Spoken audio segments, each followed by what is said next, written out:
Lead singer and songwriter for the Rolling Stones and one of the most influential figures in rock and roll, the legendary Mick Jagger. Thank you very much. I just don't say to drink you off my mind. He never stood still, never played it safe. For over 60 years, Mick Jagger has been rock and roll's greatest showman. Give this award out. The producers really wanted Bob Dylan to do this. The man who taught a generation how to move, how to rebel, how to feel dangerous just by watching him perform. I was lonely till I saw you at the station. But behind all that swagger, all those iconic moves, and that unmistakable voice, Yes, and it's so misleading. there's something deeper. A restless artist who never stopped searching. While others chased hits, Mick chased truth.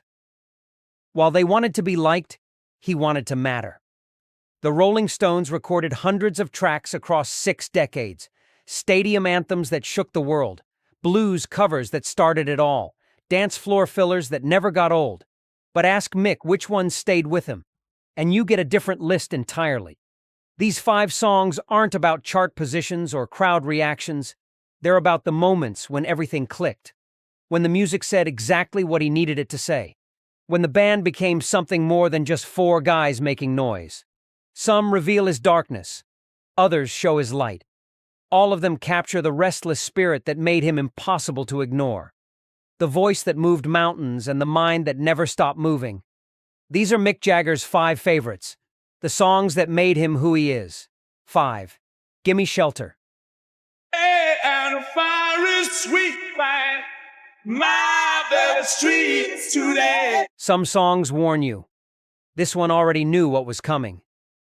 Gimme Shelter wasn't written for the dance floor or the radio. It was written for the end of the world. And in 1969, it felt like the world might actually be ending. I didn't think the stuff we did was outstandingly wonderful. It was good, but was it great? Vietnam was tearing America apart. The hippie dream was dying in the mud. And Mick Jagger was watching it all burn from his window in London. The song started with Keith's guitar. That haunting, repetitive riff that sounded like a funeral march played at half speed. But it was Mick's voice that gave it meaning. Desperate, pleading, like a man trying to wake people up before it was too late. War, children, it's just a shot away. He wasn't singing about some distant conflict. He was singing about the violence he saw everywhere. In the streets, on the news, in people's eyes. Then came Mary Clayton, the session singer who walked into Olympic Studios that night and changed everything. She was pregnant, wearing curlers in her hair, probably wondering why these crazy rock stars needed her so late. But when she opened her mouth and sang, "Rape, murder, it's just a shot away," the room went silent. Her voice cracked on the high note, raw and broken, like the sound of someone's heart splitting open. I got chills, Mick remembered. She sang it once, and we all knew we'd never hear anything like that again. It wasn't just backup vocals.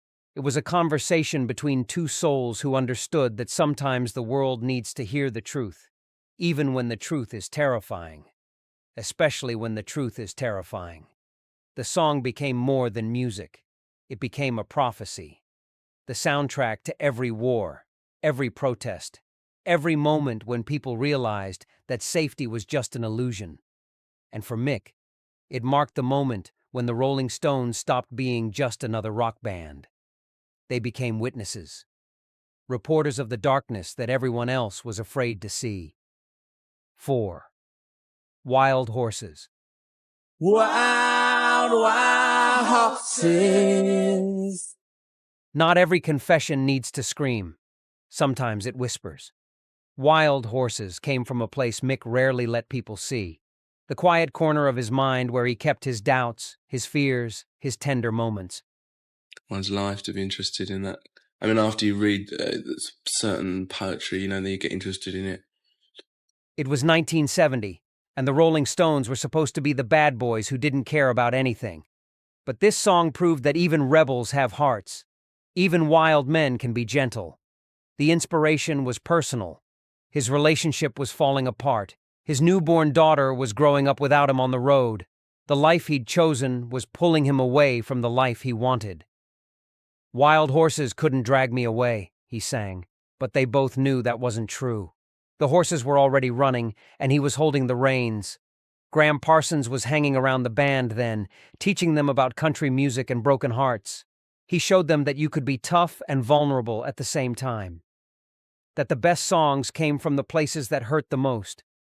Keith played acoustic guitar, soft and careful, like he was afraid of breaking something precious. The whole song felt like a conversation in a dimly lit room. "I wrote it sitting on the floor," Mick said. "Just me and an acoustic guitar, trying to figure out what I really felt. No swagger, no attitude, no rock star pose. Just a man admitting that he wasn't as strong as everyone thought he was. That sometimes the things we love the most are the things we hurt the most." The recording was different from their usual chaos. No electric guitars screaming, no thundering drums, just space and silence and the sound of someone telling the truth. When they played it back, everyone in the studio knew they'd captured something special, something honest that couldn't be faked or manufactured. "Wild Horses" became the song that showed the world Mick Jagger wasn't just a performer. He was a songwriter, a poet, a human being with feelings he couldn't always control. It was the first time he let people see behind the curtain. The first time he proved that the man behind the moves had something real to say. And somehow, that vulnerability made him even more powerful than all his swagger ever could. 3. "Paint It Black Darkness Has a Sound." Brian Jones found it on a sitar. I could not foresee this thing happening to you. Paint It Black wasn't supposed to be a hit. It was supposed to be an experiment, a strange little song that mixed Indian music with London blues. But when it hit the radio in 1966, it became the soundtrack to a generation's nightmares. And for Mick, it was the first time he realized his voice could carry more than just rebellion. Of course, what's great to one person is not always great to another, but it's got to be outstanding. It could carry despair. The song started with that sitar riff, hypnotic and haunting, like something from a dream you can't wake up from. Brian had been studying Indian instruments, trying to find new sounds that nobody else was using. When he played that opening line, everyone in the studio stopped what they were doing. It was beautiful and terrifying at the same time, like hearing your own funeral music while you were still alive. Mick's lyrics came from a dark place he didn't like to visit often. "I see a red door, and I want it painted black." Depression, grief, the feeling that everything good in the world had been drained of color. He sang it like a man trapped in his own mind, desperate to escape, but unable to find the door. His voice cracked and strained, not from technique but from emotion he couldn't control. "I was going through something," Mick admitted years later. "The song just came out of me like I was bleeding. It wasn't about love or sex or partying. It was about the weight of being young and famous and still feeling empty inside. About success that didn't fill the hole it was supposed to fill. About painting everything black because color felt like a lie." The song became bigger than they expected. Radio stations played it constantly. Soldiers in Vietnam adopted it as their anthem. Kids who felt lost in suburban nowhere found their feelings in those lyrics. It was dark, but it was honest. And sometimes honest darkness feels better than fake happiness. Paint It Black taught Mick that his voice could be more than just entertainment. It could be medicine for people who were hurting the same way he was hurting. That rock and roll could heal by admitting that sometimes everything feels broken, and that was more powerful than any dance move he'd ever learned. 2. You can't always get what you want. I went to the Chelsea drugstore. Philosophy set to music, wisdom wrapped in a gospel song. You can't always get what you want started as a simple truth that hit Mick one morning after another sleepless night. Well, that means that, kids of 16 can access anything they want. He was rich, famous, desired by millions, but still felt like something was missing. The lesson took him years to learn, but only 3 minutes to sing. Sometimes the deepest truths are the simplest ones. The song began with the London Bach Choir, their voices rising like angels in a cathedral. Then came Al Cooper's French horn, weaving through the melody like a prayer. It was 1968, and the world was demanding revolution, change, everything right now. But Mick had learned that wanting something and getting it were two very different things, and maybe that wasn't always bad. I was thinking about my own life, Mick explained. All the things I thought I needed, all the things that didn't make me happy when I got them. The Rolling Stones were supposed to be about getting everything you wanted. Sex, drugs, rock and roll, no limits. But this song said something different. It said that maybe the chase was more important than the catch. Maybe needing was better than having. The recording sessions felt like church. Everyone spoke quietly, moved carefully, like they were handling something sacred. The gospel influence wasn't accidental. Mick had been listening to Baptist choirs, amazed by how they could turn pain into hope, struggle into strength. He wanted that same transformation. He wanted to take disappointment and make it sound like victory. But if you try sometimes, you might find you get what you need. That line became his life philosophy. The idea that the universe might know better than we do. That the things we think we want might not be the things that actually save us. It was optimistic and realistic at the same time. Hope wrapped in acceptance. The song became an anthem for anyone who'd ever been disappointed by success. Anyone who'd gotten everything they wanted and still felt empty. It was Mick's gift to everyone who felt lost despite having it all. Proof that wisdom could sound like rock and roll, and that sometimes the best advice comes from the people who've made all the mistakes first. 1. Midnight Rambler. I'm talking about the Midnight Rambler. Some performers play characters, others become them. Midnight Rambler wasn't just a song for Mick Jagger, it was a transformation, a journey into the darkest corners of human nature that he never fully came back from. And for 11 minutes on stage, he became someone else entirely, someone dangerous, someone who scared even himself.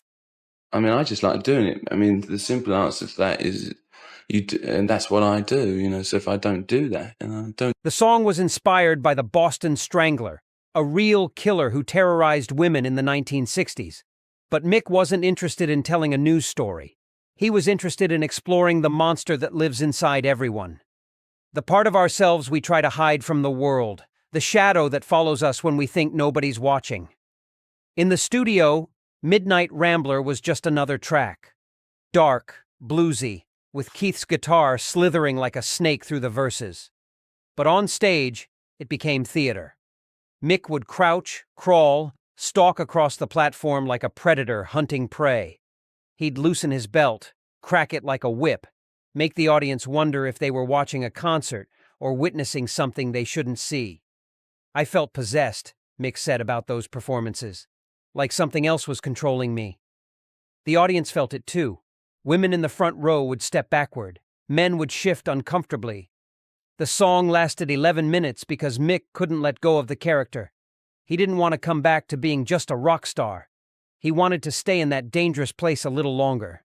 The power wasn't in the lyrics or the music. It was in the complete surrender to something primal. Mick had discovered that he could hypnotize people, not with his charm or his moves, but with his willingness to go places other performers wouldn't go, to show the audience parts of themselves they'd rather not acknowledge.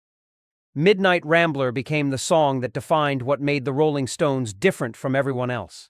They weren't just musicians. They were explorers of the human condition. And Mick wasn't just a frontman. He was a shaman, a guide into territories that were beautiful and terrifying at the same time. These 5 songs weren't about the screaming crowds or the spotlight.